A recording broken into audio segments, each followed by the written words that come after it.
Hey everyone. सो हमारी English spoken class का आज तीसरा दिन है। तो आज हम शुरू करेंगे पंक्चुएशन। थोड़ा सा पढ़ लेते हैं इसके बारे में। एक काम करता हूँ, मैं तुम्हें पिछले वाला थोड़ा सा रिवाइज करो। तो सबसे पहले हमने क्या किया था, हमने थोड़ा बहुत इंग्लिश लैंग्वेज के बारे में जाना था कि इसमें 26 अल्फ़ाबेट होते हैं। उसके बाद इसमें कुछ वाउल्स और कॉन्सोनेंट्स। फिर स्टार्टिंग कैसे करनी है, हमें ग्रीटिंग वर्ड से करनी है, हाय हेलो। और जाते हुए थोड़ा सा bye, see you, take care, etcetera. और ये सभी चीज़ें टाइम को देख कर करनी है, और या फिर जिन लोगों से हम बात कर रहे हैं उनके हिसाब से देखनी है। और इनमें कुछ चीज़ ज़रूरी चीज़ें मैनर्स भी थी। किसी से भी अगर आप कुछ मांग रहे हैं तो काइंडली आप प्लीज़ का यूज़ करें। और अगर आपको कुछ दिया गया है या महत्व दिया गया है तो थैंक यू यूज़ करें। और बहुत सारी चीज़ें हमने बात की थी इसके बारे में। फिर दूसरे दिन में हमने टाइम के बारे में देखा था कि आप टाइम कैसे पूछ सकते हैं। और दो तरीके हैं टाइम पूछने के। पहला था कि what time is it, and दूसरा थोड़ा, और अगर आप लिटिल पोलाइट के साथ बोलना चाहें तो excuse me, could you tell me what time is it please. ये सारी चीज़ें। और do you have time mean to say, जब आप किससे पूछते हैं कि आपके पास फ्री टाइम है नहीं। सॉरी। सो आज जो तीसरा दिन हमारा पंक्चुएशन से बात करेंगे, तो सबसे पहला है हमारा फुल स्टॉप। तो फुल स्टॉप, ये फुल स्टॉप, इसको पीरियड भी बोला जाता है यूएसए में। फुल स्टॉप किसी भी सेंटेंस को एंड करने के लिए यूज़ किया जाता है। और इसका मतलब होता है थोड़ा सा लंबा पॉज किसी भी हैंडराइटिंग। और उसके बाद आता है हमारा कोमा। कोमे का यूज़ थोड़ा सा अगर आप बीच में पॉज लेना चाहते हो उसके लिए यूज़ होता है, या दूसरा कि सेंटेंसेस को या सेम प्रकार के आइटम्स को सेपरेट करने के लिए यूज़ होता है। फिर आता है हमारा क्वेश्चन मार्क। क्वेश्चन मार्क का यूज़ होता है एक अगर आप किसी सेंटेंस में, जो आपका सेंटेंस है उसमें क्वेश्चन है, तो उस क्वेश्चन को बताने के लिए हम सेंटेंस के एंड में क्वेश्चन मार्क का यूज़ करते हैं। उसके बाद आता है हमारा एक्सक्लेमेशन साइन। एक्सक्लेमेशन जो मार्क होता है, ये उल्टा आई, इसका यूज़ हम करते हैं हमारे जो सडन फीलिंग होती हैं, सडन फीलिंग को शो करने के लिए, जैसे सरप्राइज है, एंगर है, या फिर अनोयंस है, इन सभी को। फिर आता है हमारा कोलन। कोलन का यूज़ हम, अगर आप किसी भी कोई आप स्पीच तैयार करें तो स्पीच को लिखते समय सबसे पहले आप इंट्रोडक्शन लिखते हैं उसका। ठीक है, इंट्रोडक्शन। सॉरी मैं लिख रहा हूँ, बाकी कुछ क्या फ़र्क पड़ेगा उससे।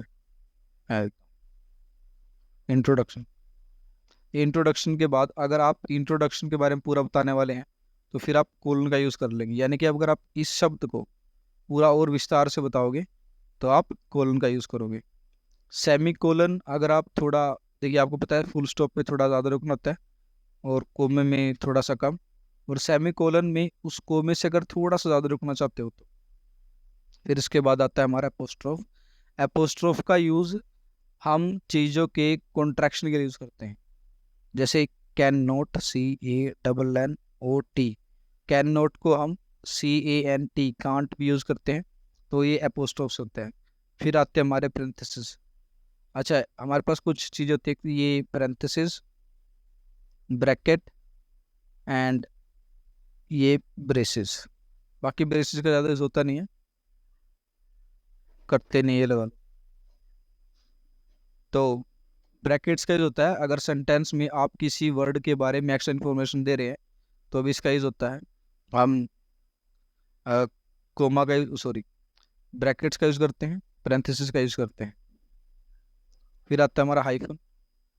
हाइफन जब हम किसी भी दो सेंटेंसेस को थोड़ा सा क्या करते हैं, डेविंशिंग करते हैं। ठीक है सर।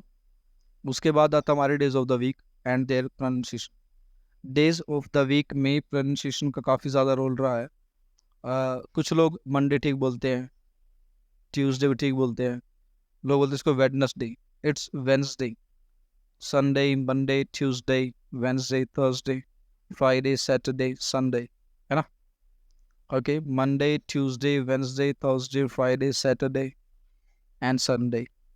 इसके बाद हमारे आते हैं month of the year, January, February, February नहीं फेबररी, मार्च, अप्रैल, मई, जून, जुलाई, अगस्त, सितंबर, अक्टूबर, नवंबर, मेरा प्यारा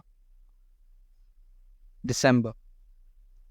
ठीक है, और थोड़े से और कुछ वर्ड भी हैं यहाँ पे जो हम यूज़ करने वाले हैं। जैसे वीकेंड, वीकेंड कौन सा होता है? वीकेंड का यूज़ सैटरडे और संडे के लिए होता है। फिर आता है हमारा वीकडे, वीकडे हमारे वीकेंड को छोड़कर जो भी डे है वो वीकडे होते हैं। वर्किंग वीक, जिन जिन वर्क में काम किया जाता है, Monday Tuesday Wednesday Thursday Friday working day है। कई जगह वर्किंग डे सैटरडे भी होता है, पर नेक्स्ट वीक, लास्ट वीक, पता ही आपको, इन अ वीक, एक वीक के अंदर, यानी कि 7 days। A day off means a day spend from work. A day off मतलब क्या? काम से छुट्टी लेना। A sick day mean to say जब आप इलनेस के करके छुट्टी लेते हैं। One day next week, describe relaxed and calm approach. अच्छा, एक चीज़ और, छोटे बता, तू बता। तो बता, एक होता है बुक ऑफ, बुक, देखो बुक ऑफ का मतलब होता है जब आप किसी काम से ये बोलकर छुट्टी ले ले कि मेरी तबीयत खराब थी, बट एक्चुअल में आपकी तबीयत खराब नहीं थी, तो उसके लिए बुक ऑफ का यूज़ किया जाता है। ठीक है, फिर आपका टुमारो, कल के लिए, वीक नाइट, और रेफर्स कोई भी वीकडे की जो नाइट है, बस वीकेंड की नहीं। वीकली जो हर हफ्ते होता है, डेली जो डेली होता है। ठीक है, और मुझे लगा नहीं ज़्यादा बड़ी वीडियो बनानी चाहिए, तो इसलिए मैंने थोड़ा बता ही दिया। और ये भी जितना भी हमारा छोटा मोटा आइटम है, मैं आपको इसकी PDF का लिंक डाल दूंगा, और वहाँ से टेलीग्राम से इसको थोड़ा थोड़ा आराम से पढ़ते रहना।